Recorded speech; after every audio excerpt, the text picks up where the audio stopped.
It can be a very nervous moment, but everything will be fine. And we can go live, Katarina, now. Elisa, wait 1 minute before you start. Have a great webinar, everyone. We'll go live now.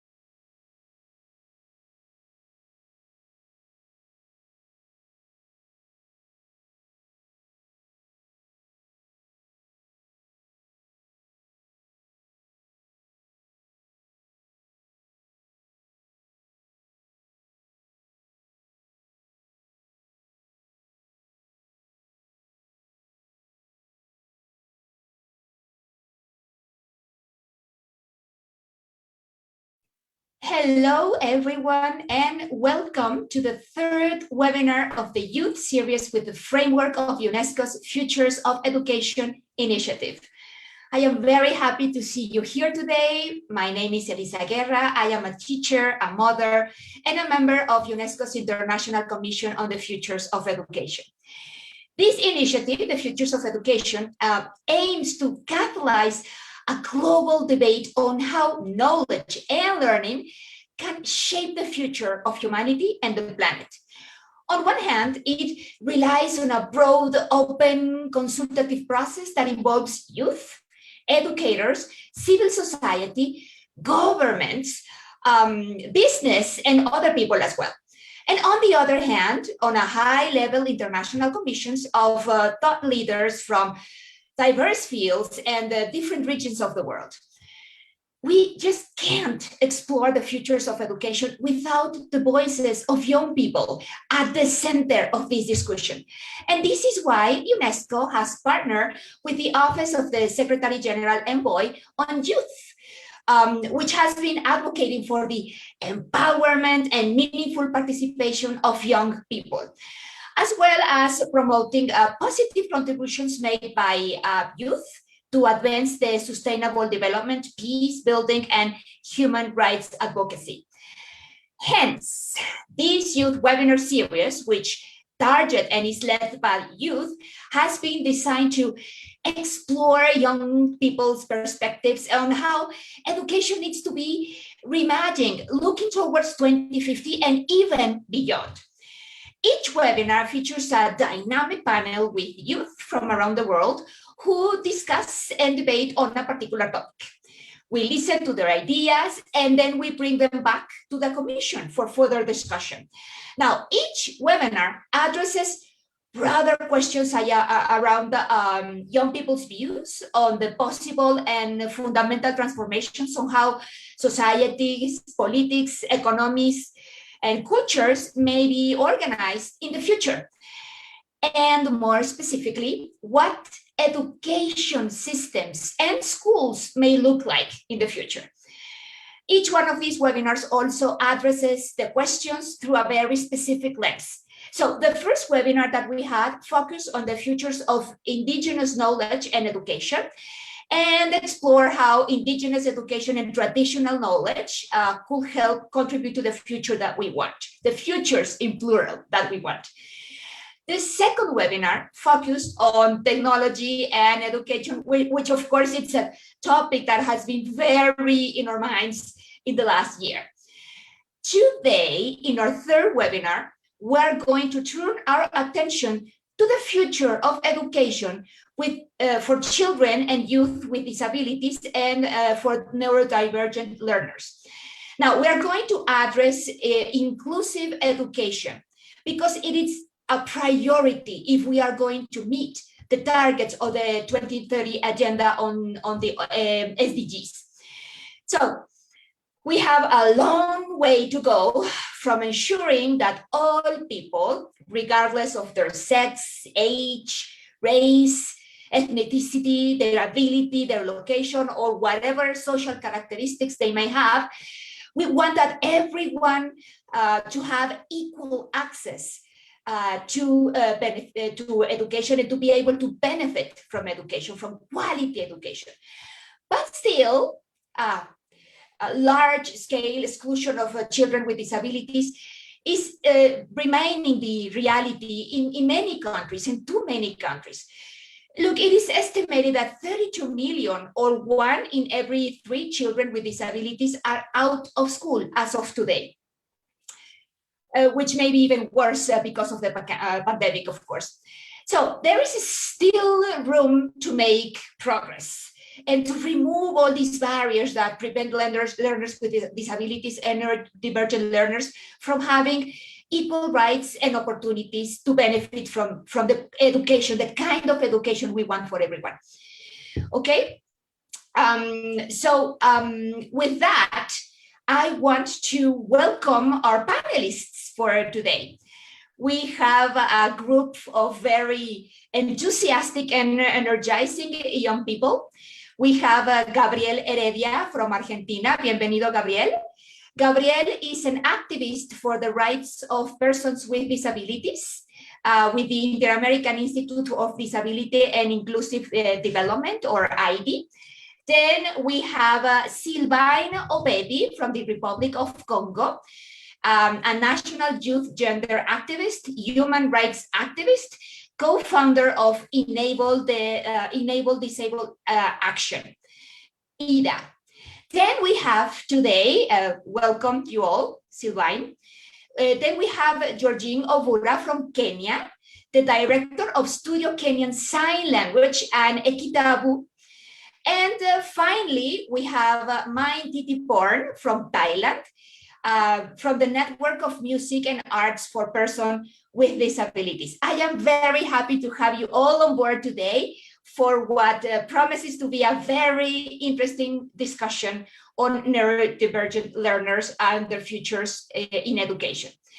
But before we get to the substance of this discussion, to all the people who are listening, who are joining us today, I invite you to interact with our panelists. You can add your comments and your questions in the Q&A chat. At the end, we will have some time dedicated to respond some of your comments and questions. And please kindly note that we have simultaneous interpretation. It is available in English, French, and Spanish.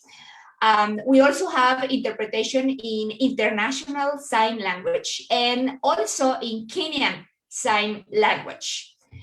And we want to remind you as well that this session is being recorded, and it's been broadcast live into Facebook, UNESCO's Facebook, and is also being recorded to later posting after the event is completed. So with that, we are ready to start with this discussion.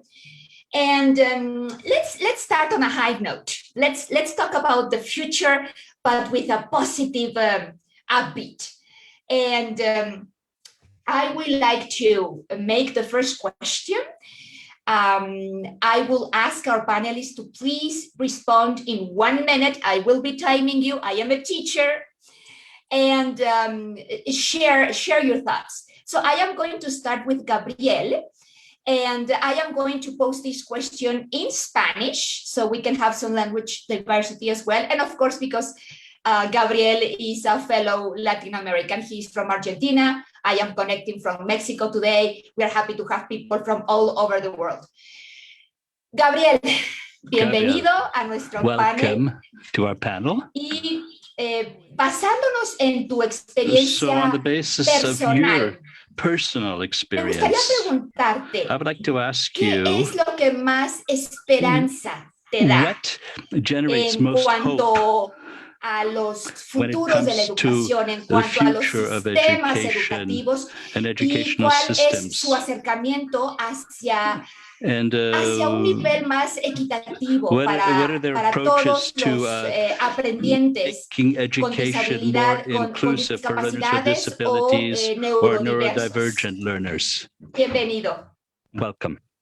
Hello, Elisa. Hello, everyone. Thank you very much for the invitation and answering your question, Elisa.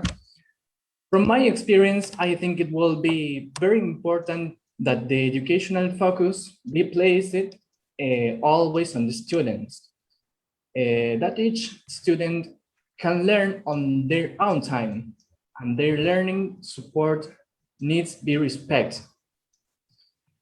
To reach this goal, it is essential that teachers are trained to put inclusive education into practice.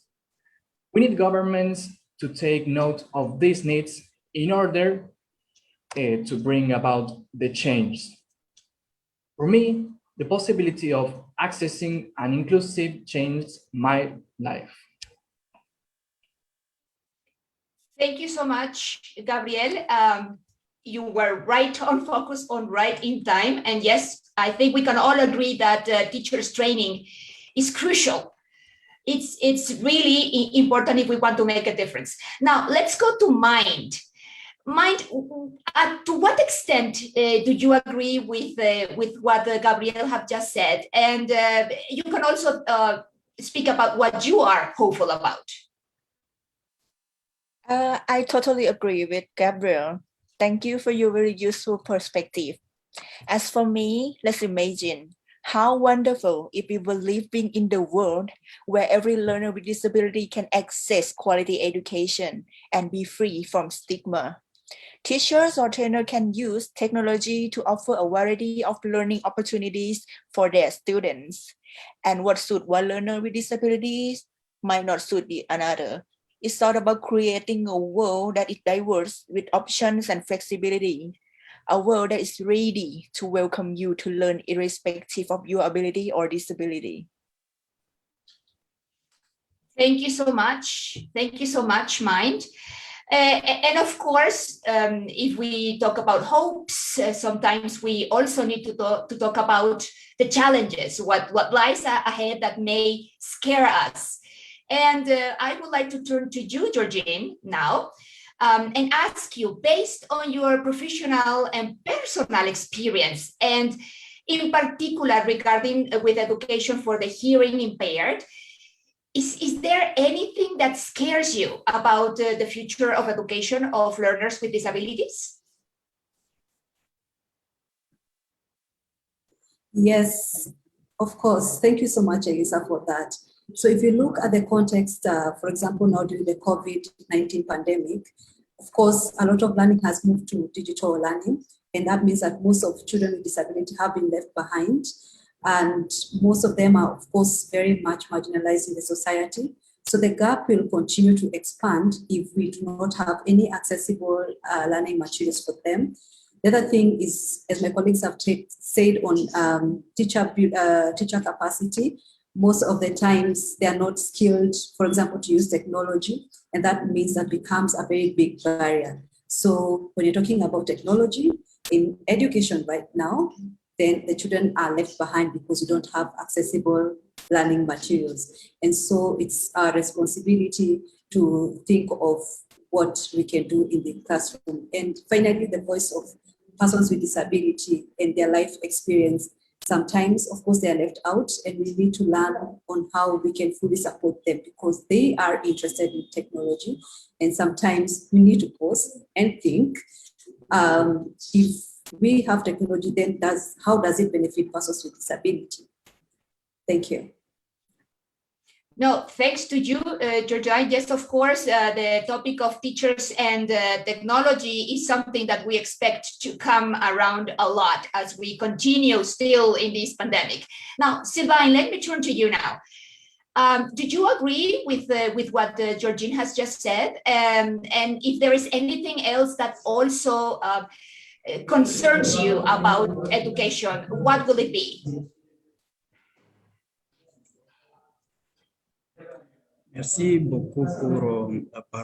Thank you very much for giving the floor. I agree with what was said, but what I'm worried about is that people with handicaps are often thought not to be educatable, or that their education won't help them because they won't be productive. So I think we have to do everything to encourage the participation of communities and families in order to protect these people in the schools. Thank you. Thanks to you, Sylvain. Well, here is the framework that we have. We now know what are our hopes and what are some of our concerns. And let me tell you that today I am here in the role of the moderator, but also in my capacity as a member of the International Commission.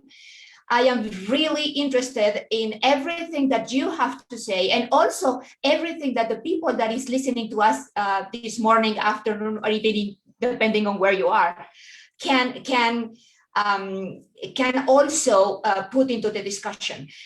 Because we are right now in the Commission creating a report to inform economy, societies, governments, of course, teachers and parents, and the public in general, about the futures that we want to build. And here I want to stress something that I think it's crucial to every conversation in education. Sometimes we think about the future as something that is going to come, regardless what we do or don't do. And I think that we need to start thinking about the future, not as something that it's going to fall onto us in a deterministic way, but as something that we need to plan and to create, to build together. So instead of asking, okay, what is going to come? We ask this question because we want to be prepared. Let's imagine what we want to come, and then let's take the steps that we need to take to build those futures that we want. And when we say the futures of education, the name of the initiative, in the plural of this name, the futures, not the future, the futures, there we are already encompassing this diversity that we want to embrace. Because we cannot talk just about one future. We need to envision many futures, a multiplicity of futures. And that is what we are going to be working on in the next weeks. I want to tell you that we just published last month a progress update on the work of the Commission. And you can access that update. It's a short report that you can read in maybe half an hour. And for us in the Commission, it's very important that you contribute your voice. Please download this progress update, read it, and share. In the page there is a form where you can share, what do you think is missing? What do you think we need to pay more attention to? What do you want to underscore, to underline? So please be a part of this report and be part of the futures that we want to build together. Now, with this, we are ready to introduce our next panelist, our next guest, and he is Jay Grange. Jay Grange is a British rapper, a songwriter, a mental health and neurodiversity advocate. We are very excited that Jay Grange is able to join us today to speak about his experiences, also to share his views on education and the future. And drum roll here, please. He's going to give us an exclusive preview of his next release. So Jay will be sharing his personal experience, as we said, as a neurodiverse student, and the struggles that he had when he went through the classrooms in his schooling, his own schooling. He also will share some reflections for the future. What lessons can education systems learn to better serve neurodiverse learners and students more broadly?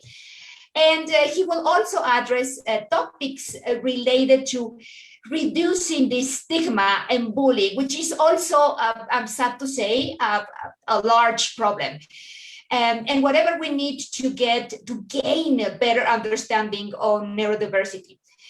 And after he's done with these remarks, we will hear an excerpt of his latest song, that is going to be released very soon.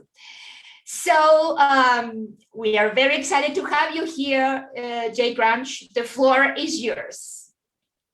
Thank you, Elisa. Thank you very much. And hello, everybody here today at this event. And it's a great opportunity.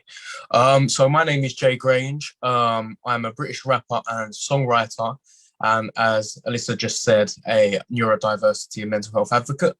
And just a bit about me to start very quickly is me and my journey. And it's pretty much from really dark times, actually, suicidal thoughts and feeling like I was totally misunderstood, to actually, you know, now doing massive events and opportunities like this and actually helping other people that are once like I was myself.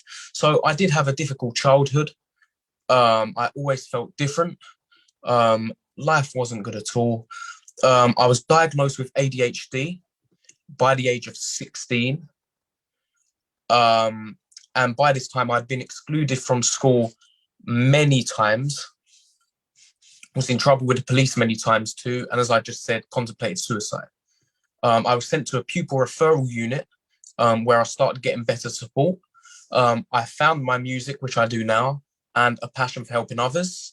I now go into schools myself and do talks, and hopefully with this, you know, at the moment, my music career is growing too. And altogether, my life is much better, which I'm pleased to say now.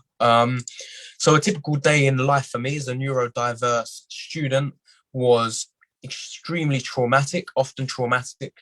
From the minute I woke up to the minute I left to go to school, I was uncertain of how my day would be. I didn't know how my friends and teachers would react to my ADHD and how it would actually affect me that day.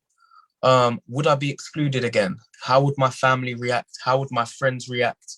How would I react myself? Because, you know, when you're going through a tough time, you don't know how you'd actually react to it. So these uncertainties, amongst a lot of other uncertainties in my life, led me to be constantly anxious, depressed, and even suicidal.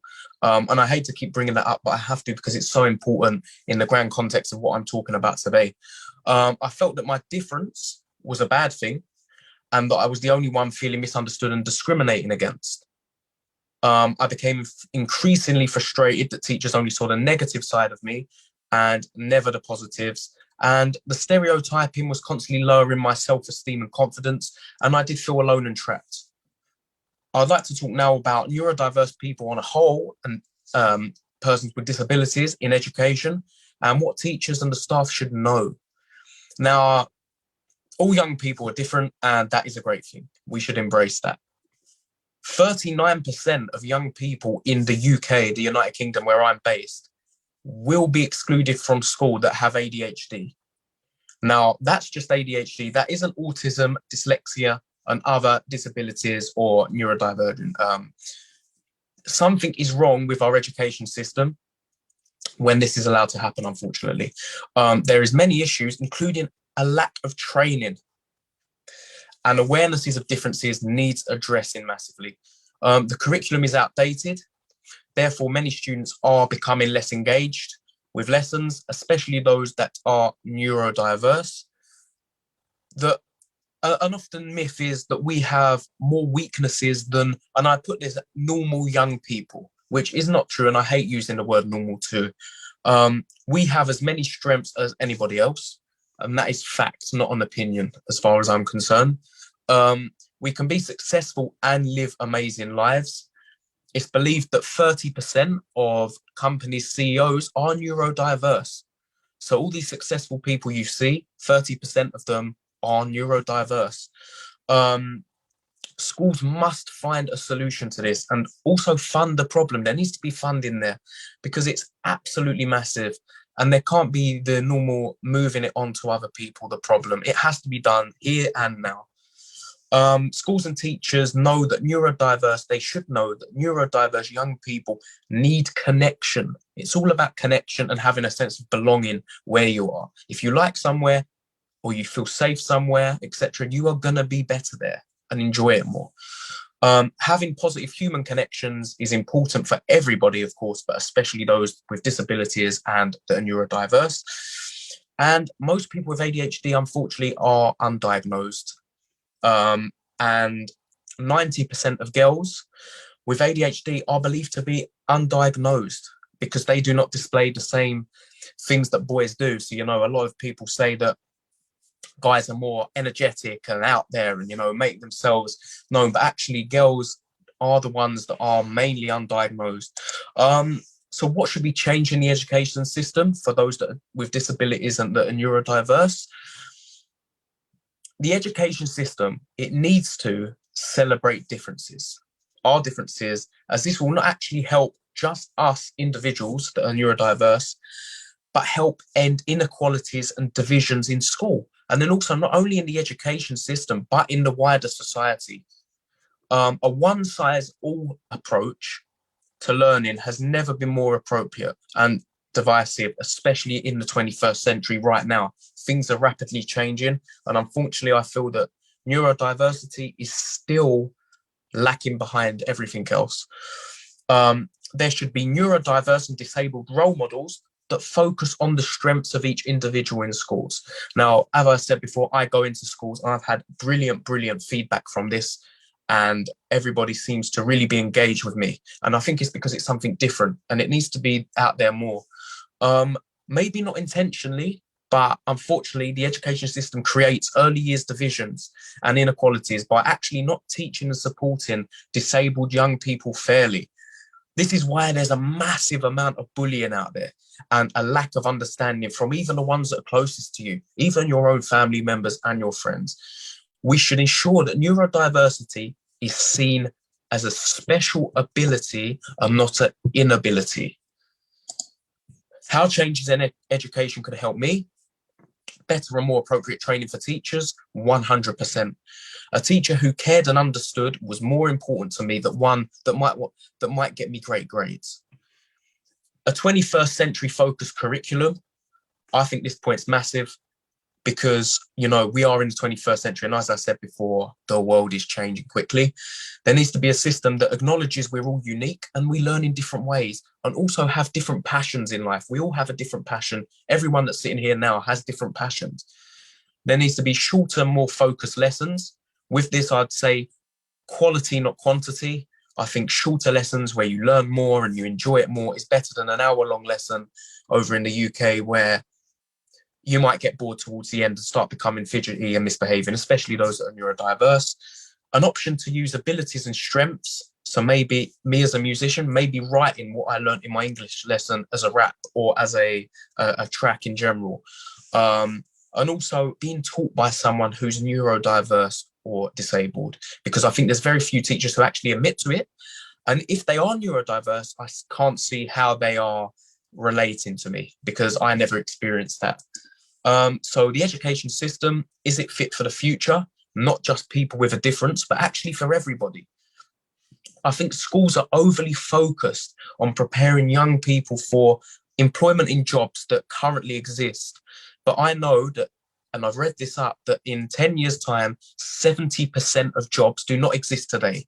And I believe that people with disabilities and neurodiverse people are the game changers. And they're the ones that will notice this and will know what jobs will be coming up. The creative mind comes to use there. Education needs to change and adapt more quickly. And it needs to help create jobs by using young people's time in school effectively, of course. It needs to change to prepare young people for challenges they will face, such as resilience and mental health awareness, to get them to focus on things like community, being happy, and how to prepare for adulthood when they grow up. Schools should encourage young people to focus on their strengths rather than constantly trying to work on their perceived weaknesses. And I found this massively. And it really did annoy me, actually, because we have a lot of talented neurodiverse people in the world that unfortunately the talent is going to waste because of this one very thing. A 21st century system should be tailored to individual needs and current trends also. So the things that are going on in the world right now, maybe such as climate change and stuff like that, there should be lessons on that because this is what will be talked about more and more in the years coming up. And a great successful education system should be one that takes risks creates positive futures, but prepares children for a healthy life, not just high grades and a wealthy life, because health is wealth. Beating stigmas and addressing violence and bullying and learners with disabilities and differences. Schools should do more to highlight the strengths of those with disabilities and differences. They should celebrate the strengths of these young people in a similar way that we are now starting to celebrate more the strengths of different genders, cultures, races, and everything else at the moment. But yet again, I feel neurodiversity is still lacking behind. It should use neurodiverse and disabled role models and focus on the strengths of each individual. So maybe a neurodiverse, disabled class or year leader that everybody looks up to and is actually the game changer in that year and what goes on in and around the classroom and the school itself. And schools should teach young people that our differences are something to celebrate and not fear. Be proud of who you are. And it all comes down to understanding and communication. Everybody has a part to play in improving understanding communications. Schools cannot do this from exclusions and isolations. Community leaders, council, governments, and parents need to play an active part in ensuring schools are there for their children and all children. And also, I believe that there needs to be the power of everybody coming together, because I think that is massive. When everybody comes together, change is made, and communities must be educated to understand inequalities and divisions and that they actually affect us all, but we are still all equal. Finally here, just a little bit about employment versus education I'm going to tell you about. I just want to ask schools and teachers and people in the education system why all major fast-growing businesses in the 21st century, so technology, bioscience, robotics, and the creative industries have been actively recruiting neurodiverse employees for the past 20 years. Now I'm 19, so that is more than I've lived, and neurodiverse people have been getting recruited. So why is it they see intelligence, ability, employability in people with disabilities or ADHD that our education system still doesn't? A large percentage of neurodiverse people are currently unemployed after leaving school. So that shows the education system, unfortunately, is not working. But if taught in the right way and with the right structure and guidance, disabled and neurodiverse students will have a positive future and will definitely benefit society. So why must schools eradicate these before things can really change? We need to build, challenge, and change. Now, we need to end inequalities and divisions in the education system for a start, and this will create happier young people.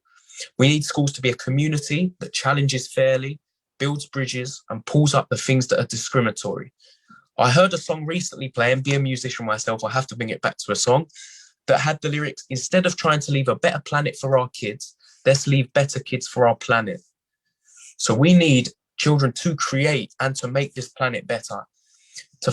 Too much focus, I believe, in schools is on creating young people who can just pass exams and get A stars.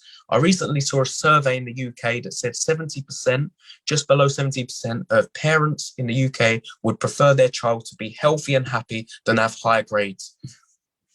So we need to make the world a better place. I believe if we rise all together, and the education system will then bring people together. But we need to teach young people that first and foremost, everybody is equal. And then we will rise. And the reason I put we will rise is because of a track that I have made that you mentioned before kindly, with the world famous London Community Gospel Choir, who are based in London, where I'm based too. And they have performed for Nelson Mandela when he come down to the UK, for the Queen's 90th birthday, for Harry and Meghan's wedding, and they have done a lot of stuff in the UK. Artists like Luther Vandross and Adele and places like people like that.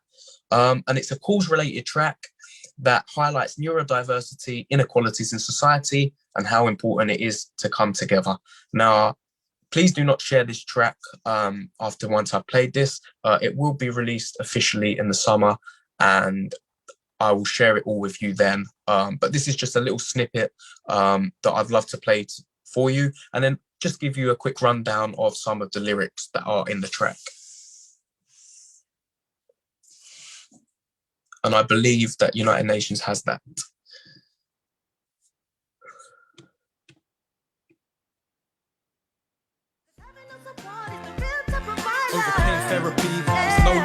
ambitious. ADHD enhances my vision. Creative, driven, massive ambition. Equality, let's end this division. Side by side, let love win and not divide. Our voices will be heard, so hear the words. So yeah, so thank you for that. And that is a part of my new track that will be coming out in the summer. And some of the lyrics there, so equality, let's end this division, is of course all the stuff I've been talking about in this webinar today. And also a few of the other lyrics just around we will rise, and you know, who are you to judge? Who are you to judge me? We're all unique. We can all smash the world, no matter if you're neurodiverse, disabled, any gender, any race. Everybody comes together and can create a better world. And I genuinely believe that that will happen very soon, and that the world is going to be a great place with the help of everybody on this today, young people collaborating with teachers and the education system. And yeah, I mean, thank you for the opportunity to speak today. Thank you to Alyssa for doing such a great job moderating this event. And thank you to everybody behind the scenes who've put this together. Thank you to the other inspiring young panelists we have today all around the globe. And it's been an absolute pleasure. And if you want to catch up with anything that I'm doing, my website is jgrangeofficial.com. And I'm on LinkedIn too at jgrange. And of course, my music, if you type in Jay Grange, is on YouTube, Spotify, and all of that if you have it. But yeah, I mean, it's been a pleasure and thank you so much. Jay, this is exciting. I loved your music. I am looking forward to the full release in the summer. I also took lots of notes of many of your ideas, which I believe are crucial. I have many here that got my attention, and that I am planning to take back to the commission, of course. But I would like to ask you, Jay, if this is not too much to ask, could you share maybe a couple of lines from your music, so our translators can. It's not so easy to get it from the song, but we would like our translators to be able to deliver the message that you are giving in your song. So please, maybe just a couple of lines of your choosing from this song, or whatever song you would like to share with us for our translators and the people listening to us. Yeah, I think the most poignant two will be the lines "overcame therapy. It's no longer vicious. ADHD, creative, ambitious." And I think because obviously going through such a tough time myself, you know, constant therapy and just feeling rock bottom, to then, you know, it's no longer vicious. The thoughts in my head are no longer vicious. Life's no longer vicious to me. I'm starting to accept life and love life more now. And ADHD, creative, ambitious, as we all know, ADHD is a superpower. Neurodiverse and disabilities all have their superpowers, and it does make you creative, ambitious, and stuff like that. But the one line that I think I always have to highlight is the actual name of the song, "We Will Rise," because of the stuff that I've said all throughout this webinar. If we all come together, we can make the world a better place. And I have no doubt in that at all. I totally believe that. And thank you for your kind words, Alyssa, as well. Before, I really appreciate that. And yeah, I hope you enjoyed my presentation. Oh, we did. I did, for sure. It's been so inspiring to hear both your words and your music. Thank you, Jay Grange. Thank you so much. Muchas gracias, as we say in Spanish.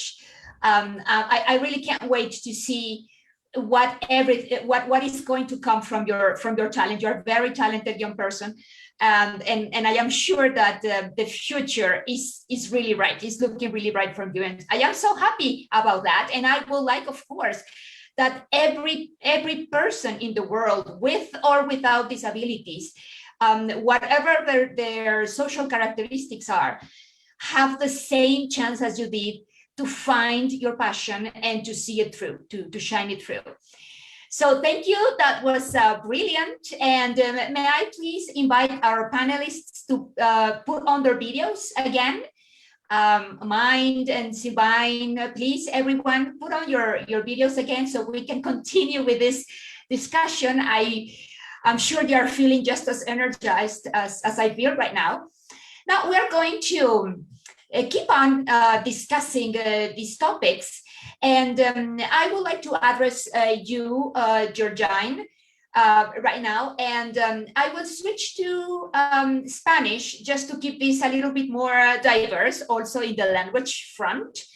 And I know that you can listen to the interpreters or see the interpreters on whatever language you need to. So let's go ahead with Georgine. You have 3 minutes now, 3 minutes or so. En tu experiencia, In your Georgine, experience, Georgine, ¿qué es lo que necesita cambiar what I en think la needs to enseñanza be y en el changed aprendizaje, in en the las teaching prácticas and in learning, that is teaching and learning enseñanza y practices aprendizaje, para que el futuro sea más for the incluyente future to be more de las inclusive personas con of discapacidades? people with disabilities?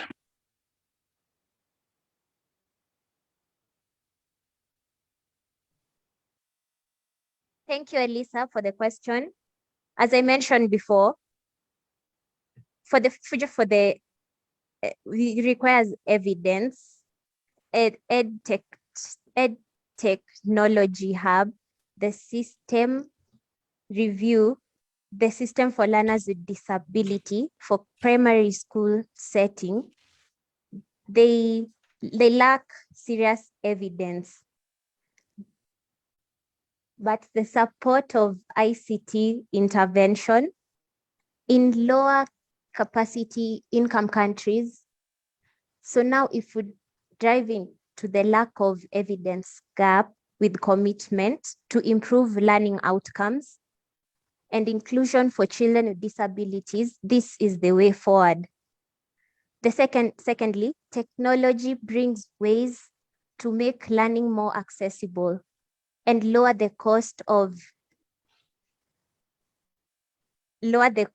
and helps children with disabilities to learn. For example, UNICEF, the digital textbook, IUNPDR-PD. Also in our own work at Studio KSL with deaf and hearing colleagues in Kenya, Rwanda, Malawi, Tanzania, and Ethiopia. All of this, they have the potential to deliver inclusive, equitable, quality education for children. So we also have, as I said, many African countries, we said, if we want to go fast, go alone. If you want to go far, go together. For this solution to become sustainable and scale up, the process of designing and delivering and mostly utilizing the content to improve the outcomes for children. We must leave no one behind. This means you involve teachers, you include teachers with disabilities themselves and parents and caregivers and the community to see the change where we want, the change we want to see. Thank you. Well, this is inspiring. Thank you, Georgine, and thank you also to our interpreters. What a great job you are doing today in helping us raise our voices. Yes, the word together that you just used sticks with me. And in fact, it is a word, Georgine, that we have been teasing with, even to see if we include that word somehow in the title of the report of the Commission.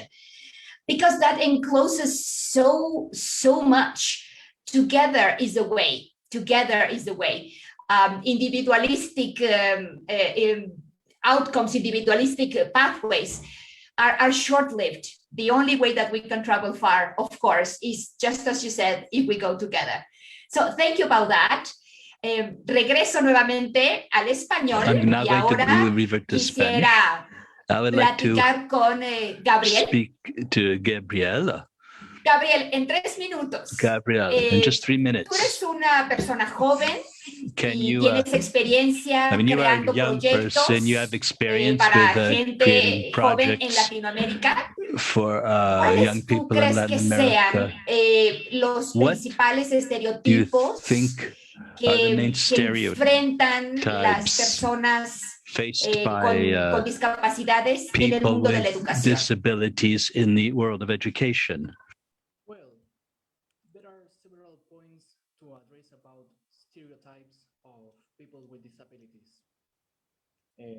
For example, people on the autism spectrum tend to work individually and have difficulty communicating and working in groups. They don't learn in the same time. Sorry, they don't learn in the same way as a person who doesn't have a disability. Lower expectations for the future and devaluation, content cuts, more recreation time than study or learning time. Physical appearance defines what kind of school they should be in. People with autism cannot communicate. People with autism live in their own world. The accommodations that teachers must make are a burden. Students with learning differences hold the groups back. Parents of classmates say that teachers take care of people with disabilities and hold their children back. The evaluation is more from the effective than from what has been learned. The students are infantilized, like angelic beings and poor things. And peers are afraid of being infected by disability and stereotypes. And yeah, those are the principal stereotypes of the people with disabilities. Thank you. Thank you, Gabriel. Yes, I agree with you, but I would like to also invite Sylvain to maybe offer some comments on what you have just said and also on what Georgine said earlier on. So Sylvain, now to you. Can you give us a reflection or what do you think what our panelists have said? Why, in your opinion, do you think that we should continue to make efforts in the future to promote quality education for girls with hearing impairment, as Georgine was saying, or for people on the autism spectrum disorder, as Gabriel was saying, or for any people that is neurodiverse?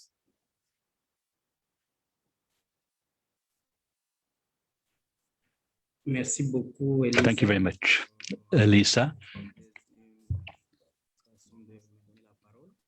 Giving me the floor. Let me begin by saying that I come from the Democratic Republic of the Congo, and not the Republic of the Congo. I agree with the thoughts already expressed by the previous speakers, and I also think that the girls that are in a position of handicap are also human beings, and they also have to have their fundamental rights respected. They have to have the ability to express themselves freely without prejudice or without judgment. even if their voices are considered insignificant, they must count in all decision-making processes. I think that we have to raise awareness when it comes to differences. We have to fight all forms of violence in the school environment, and we also have to change our legislation and our educational policies accordingly. That way, people who are handicapped will have the possibility of learning in proper conditions. But the question you asked me is how can we deal with violence and discrimination against the handicapped in schools?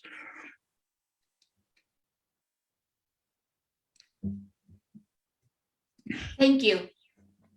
Thank you, Sylvain, for your comments. Yes, this is, of course, still a topic that gives much to discussion. And I would like to invite Mind now to come up with some of her thoughts about the topic. Mind, is inclusion really what people with disabilities need for the future of education? Or is there something else? Is there a missing piece somewhere that we should also be thinking about? What can you say? Yes, Elisa, inclusion is really need for the future of education, especially education for people with disabilities. Learners with disabilities should be provided with opportunities to realize their full potential. They should participate in education and training on the same basis as learners without disabilities. And the most important is they are not subject to discrimination. They should also be in class, not just to socialize, but also to learn. Let's make them inclusive. Let's give a chance to every learner with disabilities to be part of that. Every child has a right to a quality education. Surely that children with disability have the exact same rights as any children. Yet this right is denied day in, day out. There are so many steps. Teachers, parents, other children, and communities can take to make school environment inclusive for all. And government need to step up to disability in their education policy and financial. Thank you, Mind. Oh, well, I think there's much that can still be said about all these topics. And Sylvain, I am going to get back to you once more. I would like to now reflect on your work as you and Women National Youth Gender activist and the co-founder of Enable the Disabled Action. Now, what are the ways that you see that education systems can do to improve and to address the intersection of disability and also other identities, for example, gender or sexual orientation?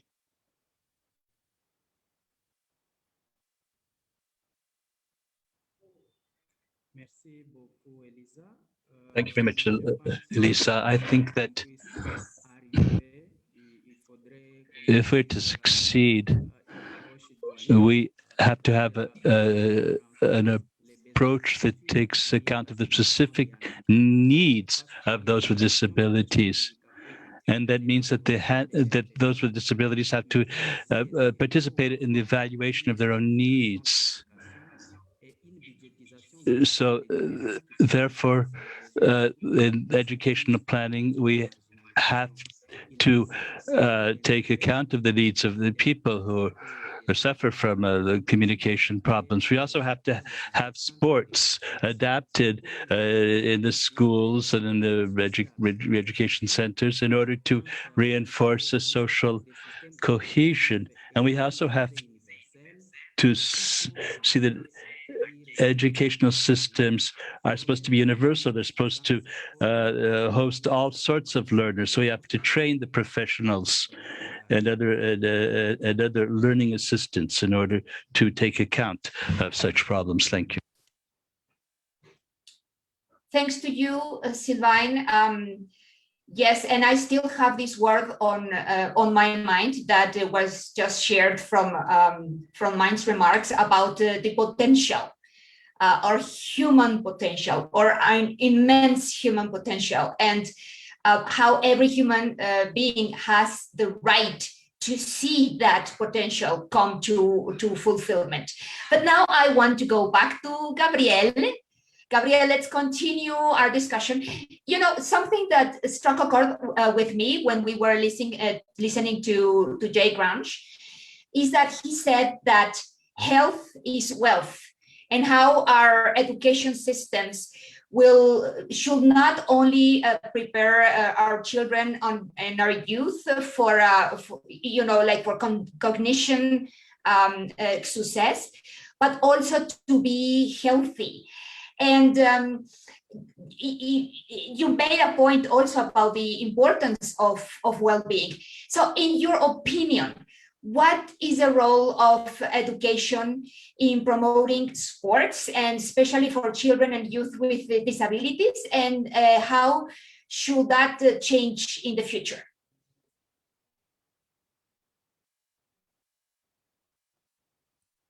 Thanks, Elisa. Well, in this point, I will need to speak in Spanish. I will say this.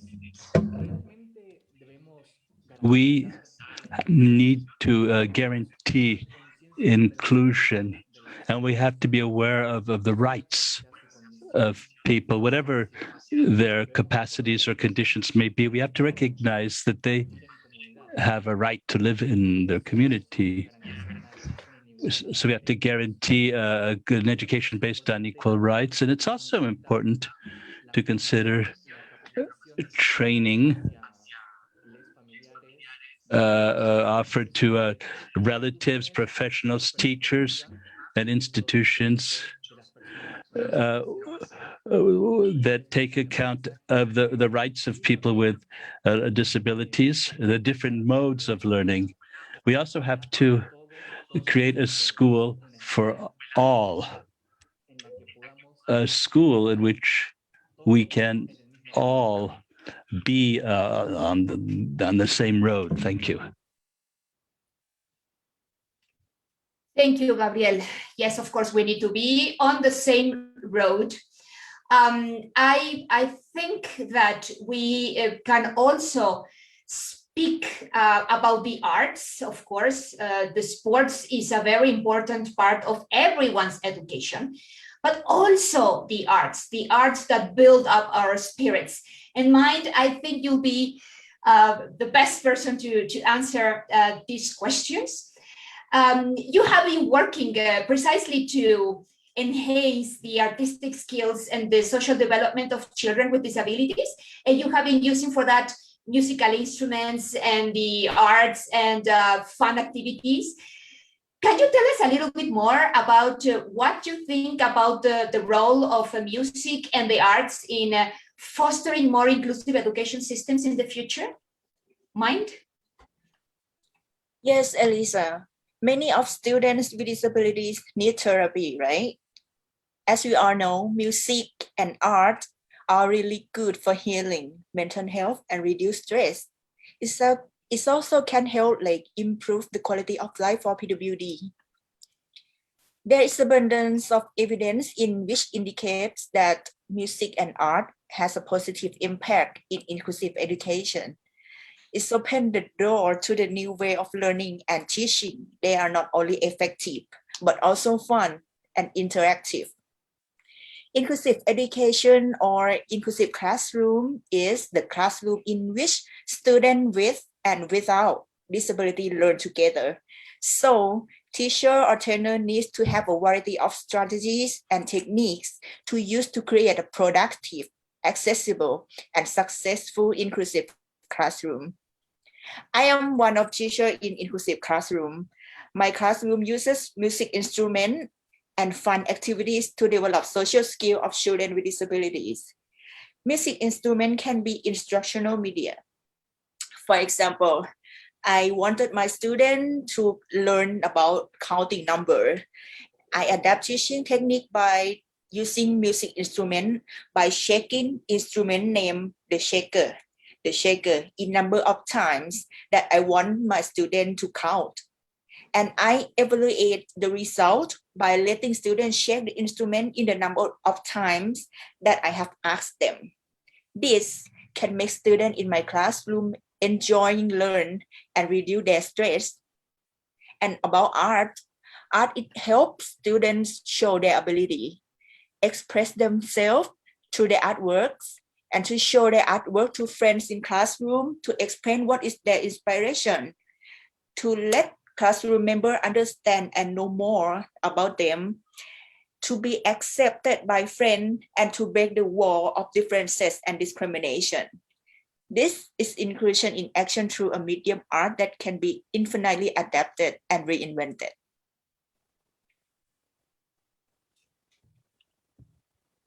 Thank you. Thank you. Yes, you know, I believe that many times sports and the arts have been seen as a way to achieve other means. And I very much like what you and Gabriel have just said, and how the arts and the sports are very good by themselves because of what they directly can build in our human capacities and potential, of course. And this topic is giving us so much thing that we can still be discussing. And I have seen that the chat is very active, and I am thankful about that. Thank you for everyone that is posting questions and comments and reflections. We, of course, we will have some time to go over them. I would like to remind you that you can contribute to this initiative of the Futures of Education. Of course, we're going to take all the ideas that are being shared here today, but also you can send your own ideas or even your works of art, just as Georgine was saying about the importance of art. You can also contribute with art to the initiative of the Futures of Education. Go to UNESCO's Futures of Education website, and there you will see how you can contribute to this initiative. We want this report to be everybody's report. We want to build these futures together, as we have been saying all along this panel. And for that, of course, we need all your voices. So I think that we can move now to getting some questions from the audience. There's been a lot of interest. Many people have very interesting questions. I have a few myself. And I am going to see here the questions that we have. So here is a question that comes from Georgine. And it says, well, we had several comments in the chat about the difficulties that children with disabilities are facing during the pandemic. Are you better prepared to attend children with disabilities and future situations of school closures? And what will you do differently? So Georgine, this is for you.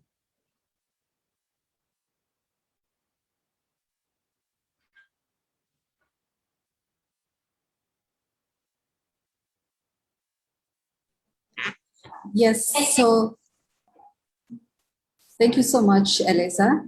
As I mentioned before, technology is truly a pathway, and this is how we can bring accessibility closer home to the children with disabilities.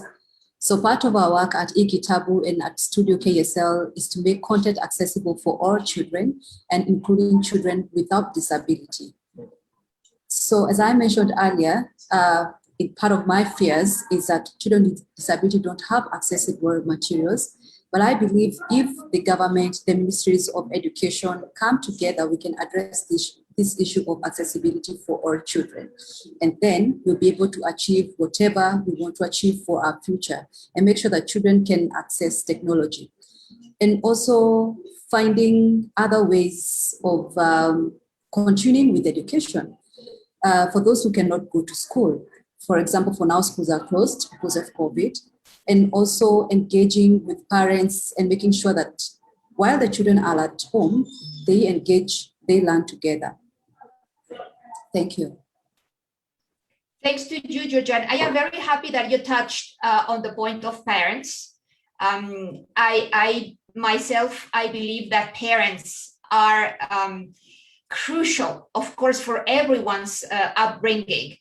And many of neurodiverse learners have been lucky enough to have the support of their parents to look for outlets and ways to express themselves. And I believe that just as education systems need to support neurodiverse learners, we also need to support parents in this particular issue, of course, in this particular challenge. All parents, we need we need to support them from our education systems. I will very much like to see stronger communication between parents and teachers, but because when that happens, only good things can come for all learners. Now, Sivine, we had a question about the different realities that schools in many parts of the world are dealing with multi-grade classrooms, with kids of different ages and different grades in the same classroom, or even classes that have more than 50 students. And of course, that makes personalized learning more difficult. Would you be able to share some examples of good practice in terms of inclusion that you may be aware of, Sylvain?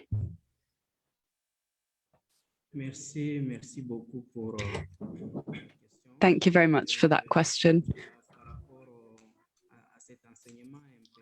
Well, regarding teaching targeted at people who already know their teachers, and so that they're able to address the specific needs of each student and their level. This practice is a positive one, but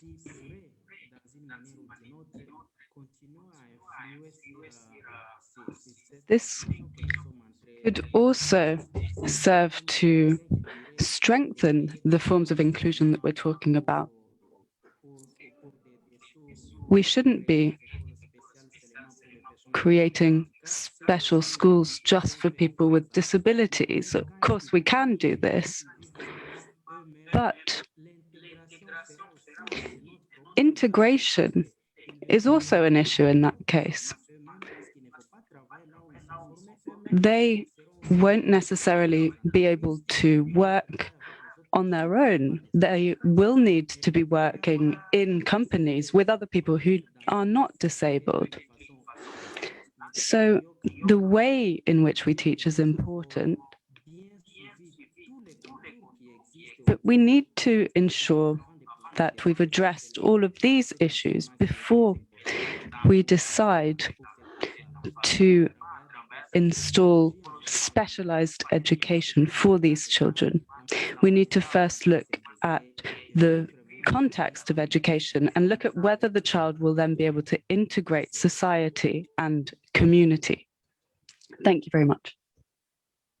No, thanks to you, Sylvain. You touch on a very important point. Of course, if we want our societies to be inclusive, which is the ultimate goal, we need to start with the inclusion in our schools. And what I hesitate a little bit is this division that sometimes society makes, as if drawing a line between people with disabilities and people without disabilities. But what I have found is that this line is not, we cannot say that there is a straight line, a clear line. This is a fuzzy line.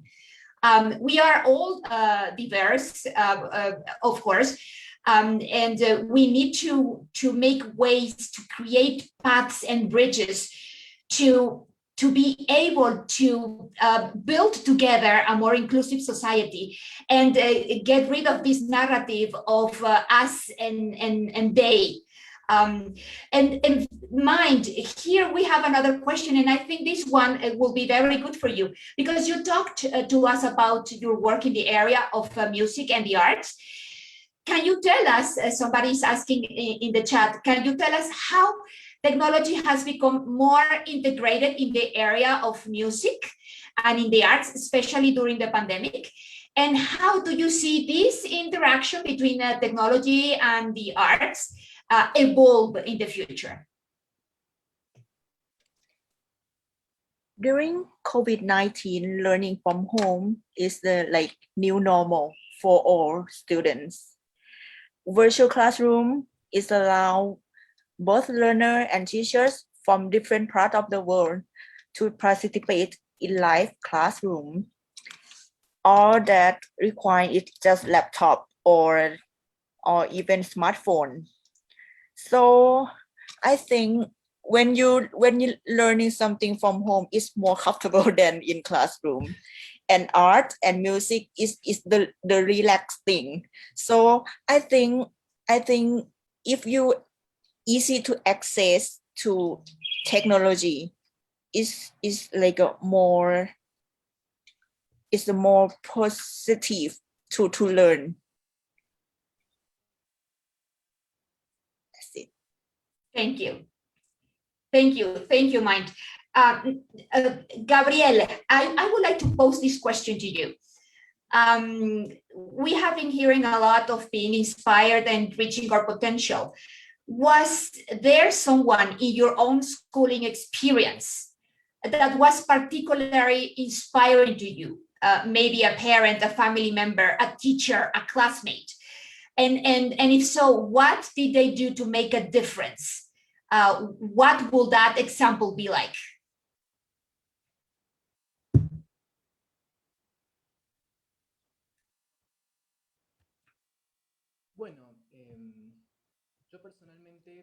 Well, I received a lot of support when I was at school. When I was in primary school, I didn't have a diagnosis of my condition, which is Asperger's syndrome. And I didn't understand what was going on. So from a young age, I was receiving therapy. I went to see a psychologist, and I also had a lot of support from my family. It was a difficult time for me during primary school. And then when I got to secondary school, I continued to receive support from my family and through therapy.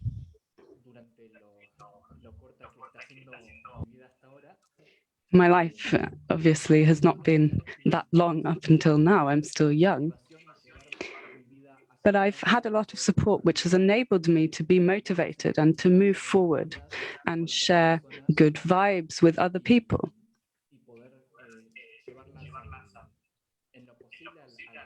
And trying to share this with the rest of the world as much as possible. So one of my main sources of motivation was my family and also therapy.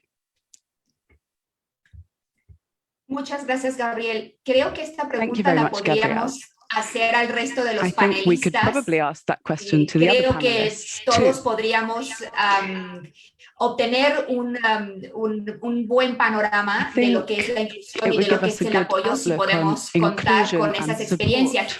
Pero antes de pasarles esa pregunta a los demás panelistas, me gustaría simplemente construir un poquito más sobre lo que tú estabas hablando y preguntarte cómo es que estás apoyando la educación inclusiva desde tu organización. Inclusive education in your organization?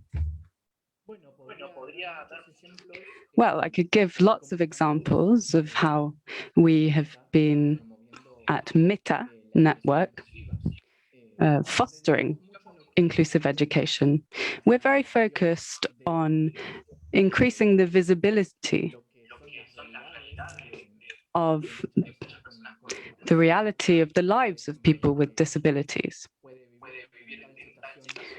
So, for example, what someone might be going through if they're blind, or if they have a motor disability, or someone who is hearing impaired. We tried to give visibility to their realities, to raise awareness among societies about what us, as people with disabilities, are living on a daily basis.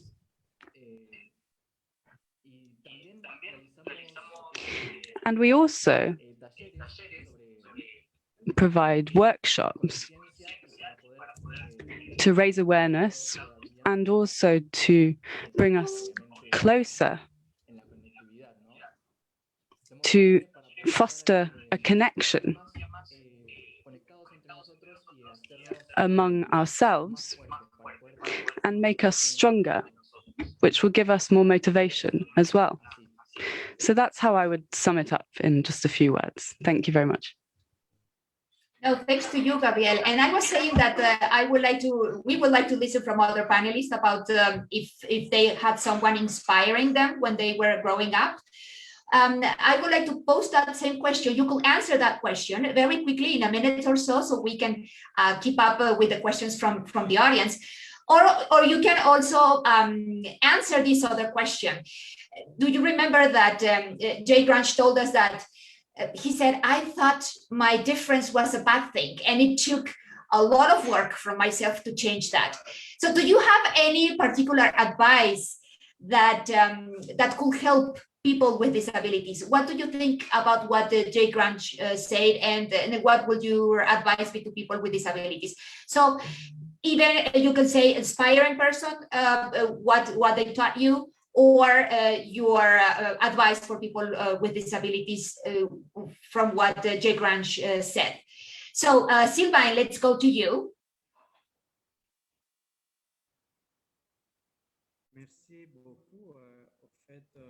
Thank you very much. Well, it's very difficult to answer that question. I'd like to give a piece of advice based on my personal experience. What I would say as advice to those who are also living with disabilities is that you need to trust yourselves. You need to have confidence in yourselves and to overcome what society may be thinking of you. Sometimes you may feel like you're not up to the level expected of you, but if you believe in yourself, you can achieve miracles. And I've actually lived through this. And if I can do it, then others can as well. Thank you very much. That was just very bright, Sylvain. Thank you very much. Georgine, what will you add? Your inspiration or your advice? I think I will give advice as well. So from what Jagan mentioned earlier on, I would want to add on and say that I think life is beautiful with diversity. If all of us were all the same, then life would be so boring, to be so basic. But of course, as a person with disability, you might experience stigma, but you are diverse, and that's a beautiful thing. Thank you. Thanks to you, Georgine. Now, Mind, advice or inspiration? Your words, please. I think music instruments, arts, or fun activities and technology open the opportunities to students who not fit the traditional academic environment. Actually, our students must have these opportunities for their learning. Just adapt like playing while learning, enjoying while learning, relaxing while learning. How wonderful it is, right? Thank you. Thank you, Mind. Well, now we have another question from the audience, and this one is addressed to Sylvain. So I want to come back to that question of well-being. What, in your opinion, is the role of education in promoting sports, and how would you hope that could change in the future?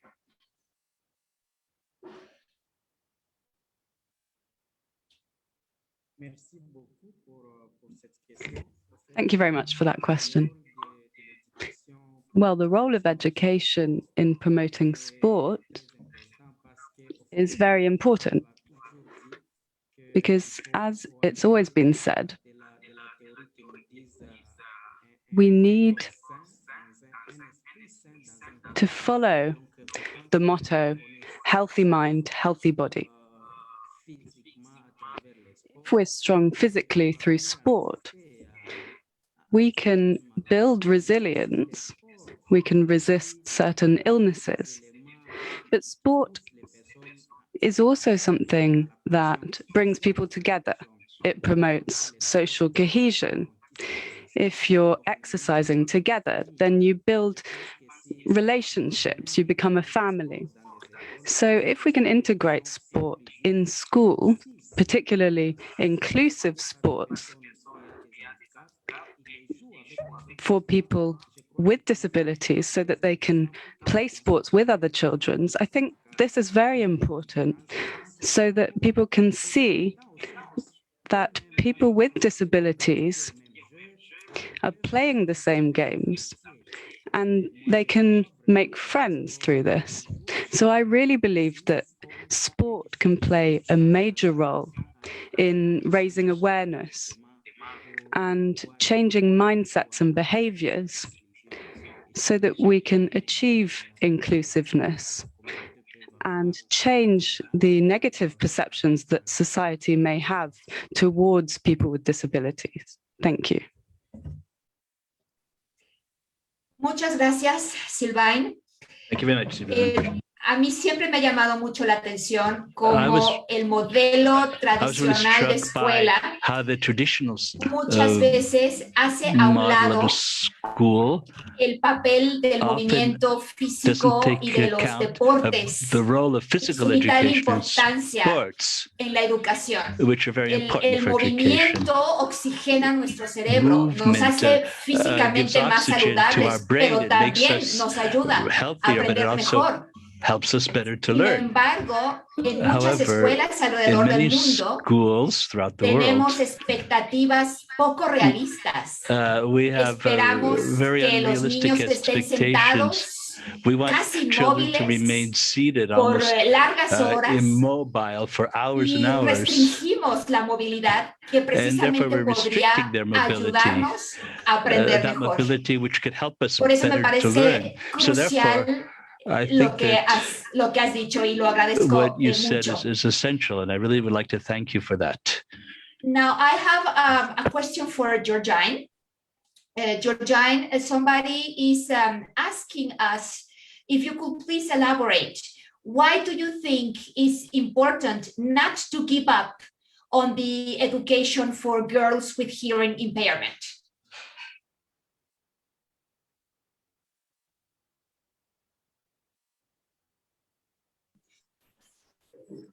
So thank you so much for that question. And maybe I can talk from my own experience while I was growing up.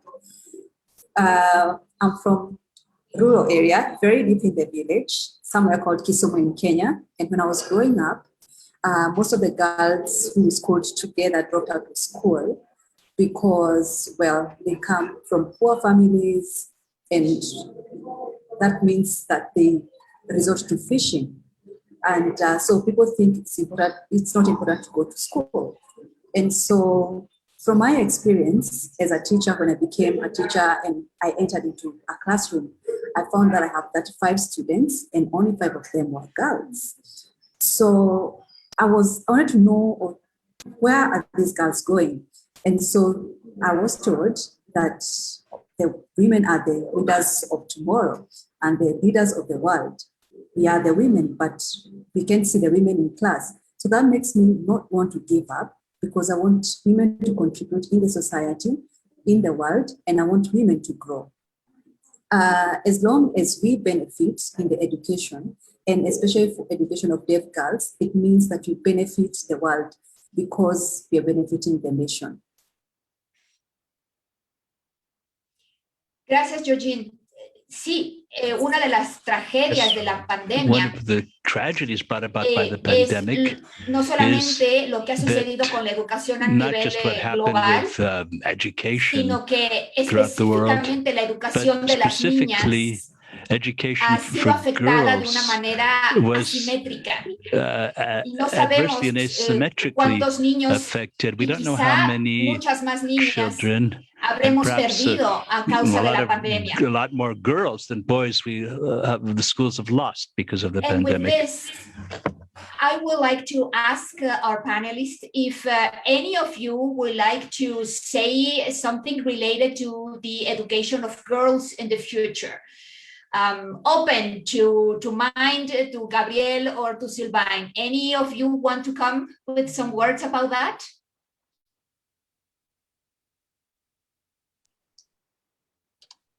Can I start? Mind, please go ahead. Together, we can create a strong voice in fight for inclusive education. Thank you. Thank you, Mind. You want to add something, Sylvain?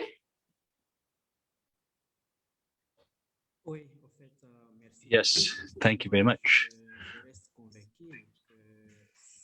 I'm convinced that if we invested more in education for girls, we would be able to build more inclusive societies. Because girls are tomorrow's women, it's they who are the prime educators.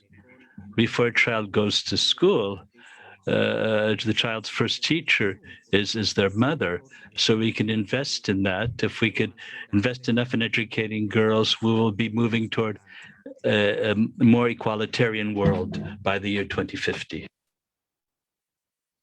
Thank you so much, Sylvain. Well, our time is almost up. It's been almost 90 minutes of a very lively discussion, and I thank you because we have created this discussion together, and there are still many more ideas that we can keep sharing. And of course, I want to invite you to post all your questions, to make comments, to share this panel, to comment on the progress report of the International Commission of the Futures of Education.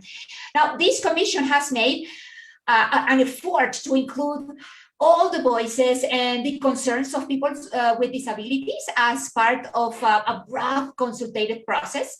This effort has involved working with NGOs on the ground and listening to the voices, amplify the voices of people with disabilities around the world, including people with hearing and speech impairment, as well as with learning disabilities, and also neurodivergent learners, among others. And we have had many channels of consultations. We have had focus group discussions. We have target inputs from education experts specializing in these kind of questions of people with disabilities. We have also received commission background papers and other written submissions. And as I said, even works of art, you can still share yours. And these issues are being discussed in these weeks, in the following weeks, and are being brought up to the attention of the International Commission, because we want to include these voices. We don't want these voices to be unheard or forgotten anymore in our futures of education.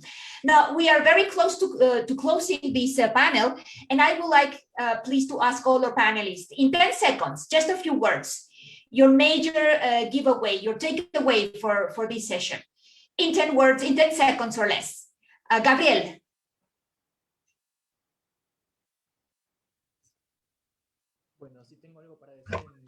If I have something to say in just 10 seconds, it's that I think that education should be for all, an education in which we can all feel comfortable and included, despite our diversity. Thank you. Sylvain. Yes, I'm convinced that we should move toward an exclusive or universal education that recognizes the specificities or the differences between people, which is a source of wealth. And that's a way to build a very equal world. Thank you. Mind. We have the exact same right as anybody. Very well said. Georgine.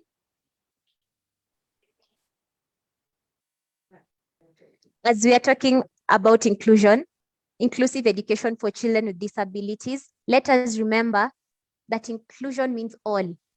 Inclusion means all. We're leaving no one behind. Thank you. Inclusion means all. Inclusion means everyone. I like to end our panel with those words by Georgine and by inviting you, please help us build the futures of education together. Thank you all on behalf of UNESCO and on behalf of International Commission on the Futures of Education for joining us today. Thank you to our panelists and thank you for our interpreters who did a very fine work today of bringing all these voices together. And thanks to you, because you were here and you made your voice heard. Thank you again, take care, and please help us build the futures of education.